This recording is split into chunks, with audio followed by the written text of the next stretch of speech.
Welcome guys in code चाय and testing. I hope आपने हमारी पिछली वीडियो देखी होंगी और आपको वो पसंद आई होगी। अगर आप डायरेक्टली इस वीडियो पे आए हैं तो आप पिछले वीडियो देखें ताकि आप इन कंसेप्ट को डीपली समझ पाएँ, कनेक्ट कर पाएँ। आज का जो हमारा टॉपिक है वो है पोस्टमैन में कैसे हम क्वेरी पैरामीटर और जो पाथ वेरिएबल्स होते हैं वो कैसे सेट करे जाते हैं, क्या होता है, इनका क्या यूज़ होता है और हम कैसे इनको पोस्टमैन में इफ़ेक्टिवली यूज़ करते हैं, आज हम उसकी बात करेंगे।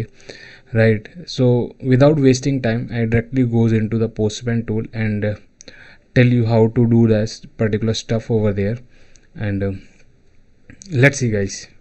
So आपको अपना पोस्टमैन टूल खोलना है and in the Postman tool you will get the collection part, right? So either you can create the collection from this button, right, or either you can work on the previous collection that you have made. सो आज जो मैं बताने जा रहा हूँ query parameter, जो कि मैं शायद पहले भी वीडियो में बता चुका हूँ, शायद नहीं डेफिनेटली मैं बता चुका हूँ, पर मैं एक एग्जांपल के साथ बताता हूँ। अब अमेज़ॉन पे बहुत सारे प्रोडक्ट हैं, राइट। अगर अमेज़ॉन पे बहुत सारे प्रोडक्ट है पर मुझे एक प्रोडक्ट चाहिए जिसकी प्रोडक्ट आईडी मुझे पता है, सपोज प्रोडक्ट आईडी 30 चाहिए, तो मैं एपीआई से चाहता हूँ कि आप सर्वर में जाओ और मुझे वो प्रोडक्ट ला के दो जिसकी प्रोडक्ट आईडी 30 है। सो उसको लिखने का तरीका क्या होता है, सपोज डेट ये एक यूआरएल है, यहाँ तक एक एंड पॉइंट है, ठीक है।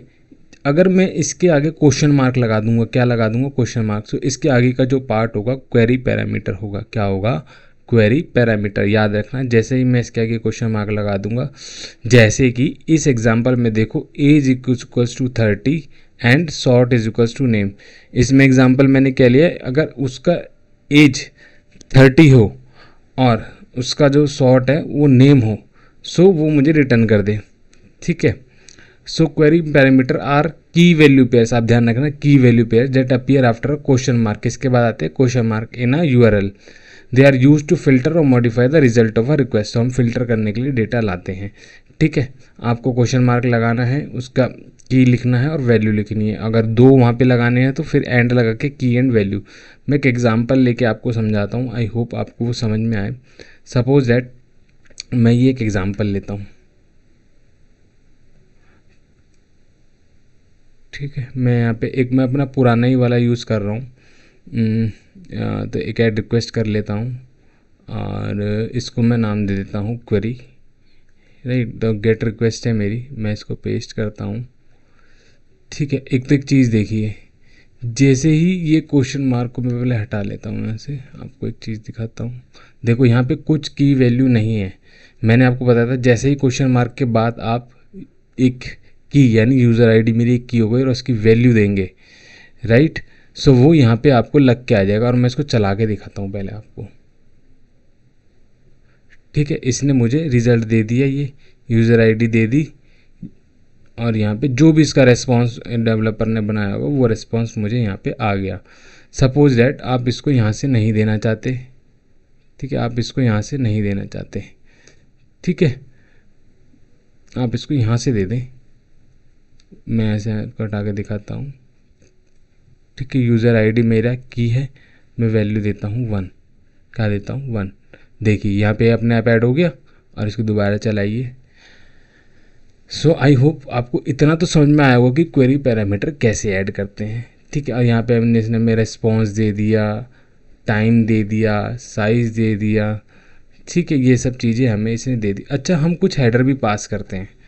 हेडर मतलब जो भी हमारे को कुछ मेटा डेटा होता है वह हेडर के थ्रू पास किया जाता है। अब जैसे यहाँ पे कुछ है, अब सपोज दैट मैं अब एक कोई अपना हेडर बनाता हूँ, मैं एक हेडर बनाता हूँ कोड, ठीक है, और यहाँ पे पास कर देता हूँ चाय। अब मैं इसको दोबारा चलाता हूँ, अब देखिएगा, ठीक है। सॉरी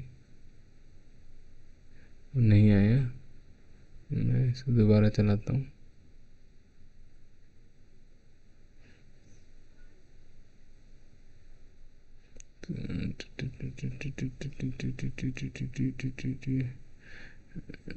वो अभी वर्क नहीं कर रहा है किसी कारण से। चलो मैं इसको नेक्स्ट वीडियो में आपको क्लियर कर दूंगा। हाल फिलहाल अभी इस हेडर को हम हटाते हैं और एक कोई वैसा हेडर ऐड करते हैं, एक्सेप्ट यहाँ पे दे देता हूँ मैं ट्रू। सपोज दैट ये देता हूँ एप्लीकेशन EM स्क्रिप्ट, इसको चलाते हैं। ठीक है, तो ये हमारे हेडर में कहीं ना कहीं आपको मिल जाएगा। ठीक, सो ये होता है हम हेडर में कैसे वैल्यू पास करते हैं। और अगर सपोज दैट यहाँ पे कंसोल दिया होता है आपको, यहाँ पे कंसोल पे मैं क्लियर करता हूँ। ठीक, और हेडर से अभी के लिए हटाते हैं, ये नॉर्मल अपनी रिक्वेस्ट चलाते हैं विद क्वेरी। ठीक, जैसे ही आप क्वेरी चलाओगे यहाँ पे आपको सारी डिटेल इसकी आ जाएगी। ठीक है, कि भाई कौन सी रिक्वेस्ट आपने भेजी, क्या एक्सेप्ट किया, क्या उसमें कैशे था, क्या पोस्टमैन का टोकन था, सारी चीज़ें, क्या डेट वगैरह थी रेस्पॉन्स की। ठीक है, अगर आप यहाँ से ये देखें शो टाइम स्टैम्प, आप टाइम स्टैम्प पे जाएंगे, यहाँ पे आपको टाइम भी लिखा आ जाएगा कब चला था। ठीक है, अब जैसे एक हमने पिछली रिक्वेस्ट चलाई थी, ग्लोबल वेरिएबल यूज़ करा था, मैं इसको क्लियर करता हूँ और ये वाली रिक्वेस्ट चलाता हूँ। तो देखिए ग्लोबल वेरिएबल की यहाँ पे हमने वैल्यू नहीं दी, पर यहाँ पे आपको वैल्यू भी दिख जाएगी। देख रहे हैं आप, ये अपने आप ये वैल्यू दिख गई। तो ये होता है हमारा कंसोल से हम कैसे डीबग करते हैं चीज़ों को, कैसे कंसोल से हमें पता लग जाता है ना। सो फाइंड एंड रिप्लेस से भी आप चीज़ों को फाइंड कर सकते हैं। यहाँ पे जो भी आपको कुछ करना हो, जैसे मैं रिस्पॉन्स अगर लिख दूँ, इसको फाइंड करते हैं। ठीक है, अभी इसको रिस्पॉन्स में करेक्शन में कुछ मिला है। ठीक है, ये मिला NPM रिस्पॉन्स जो हमने लिखा था, तो ये सारी चीज़ें आपको यहाँ पे मिल जाती है। ठीक है, अब हम इसको काटते हैं और हम आगे चलते हैं अपनी वीडियो में। अब मैं वीडियो में आपको बताने जा रहा हूँ जो अगला टॉपिक है, वो है पाथ वेरिएबल। पाथ वेरिएबल क्या होता है? ठीक है, अब ये यहाँ पे एक एग्जांपल दी गई बड़ी सिंपल सा। ये सपोज दैट ये एक URL है और इसके बाद जो हम कुछ भी लिखेंगे क्वेरी लगाने से पहले, वो सारा जैसे यहाँ तक तो ये हमारा एंड पॉइंट हो जाता है। उसके बाद का ये हमारा पाथ होता है और इसको बोलते हैं हम पाथ वेरिएबल, यानी रिसोर्स की वैल्यू कितनी दे रहा हूँ मैं, 123। Path variable also known as path parameter as a part of URL path itself use to identify a specific resource within a. तो मैं रिसोर्स कौन सा इसको पाथ बता रहा हूँ। रिसोर्स में जैसे हम फोल्डर बनाते हैं ना, सी में हम जाते हैं, सपोज डैट D कंटेंट में, D में एक फाइल पड़ी होती है ABC। सो ऐसे ही रिसोर्स में मैं कौन सा देख रहा हूँ, 1 2 3। ठीक है, इसको लिखने का ऐसा एक तरीका होता है। ठीक, इसका मैं एक एग्जांपल लेके दिखाता हूँ आपको, जो आई होप आपको क्लियर हो। ये एक एग्जांपल है जिसमें यूज़र है और मैं स्पेसिफिकली कौन से यूज़र को देख रहा हूँ, यूज़र 2 को। किसको देख रहा हूँ मैं, यूज़र 2 को देख रहा हूँ। एक गेट रिक्वेस्ट में ऐड करता हूँ और आपको दिखाता हूँ पाथ का। इसको नाम देखते हैं पाथ वेरिएबल। ठीक है, अभी ऐसे ही मैं छोड़ देता हूँ, ज़्यादा टाइम वेस्ट इस पर नहीं करते हैं, वीडियो लंबी हो जाती है हमारी। ठीक है, इसको चलाइए, हमारा पाथ वेरिएबल हो गया। ठीक है, देखिए इसने दे दिया हमारा ID2, राइट। और अगर मुझे जैसे कि सपोज दैट इसको ऐसे करना है, मैं इसको ऐसे लिख देता हूँ ID। ठीक है, ये देखिए पाथ वेरिएबल आ गया।